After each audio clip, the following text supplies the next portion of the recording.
রাতারাতি ভাইরাল এক ঘটনা। তাহিদ কাজী নামক এক যুবকের ফেসবুক আইডি থেকে টানা গেল ফজলে আমিন নামক এক যুবক 2 সাইডে চুল এবং টুপি পরেও পেল না তার শখের মানুষ। মোহন নামের আরেক যুবকের আইডি থেকে জানা যায় সাইমন কাজী নামক এক যুবক ফেসবুকে স্যাড ভিডিও ছেড়ে ভাইরাল হয়েছে। তারপর তার স্যাড ভিডিও দেখে এক যুবতী পাগল হয়। মানে যতই কষ্ট ভাব না কেন, তোমার চোখ দিয়ে দেখার পর সমস্ত কষ্ট ভালো হয়ে যায়।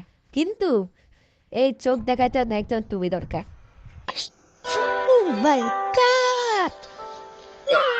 এখানে যে মেয়ে সাইমন কাদিকে দেখে পাগল হয়ে গেছিল, সেই মেয়েকে দেখতে গিয়ে সাইমন কাদি তার মা অর্থাৎ তার শাশুড়িকে নিয়ে পালিয়ে গেল। ব্রেকিং নিউজটি সম্পূর্ণ দেখুন, তো বিস্তারিত জানতে পারবে।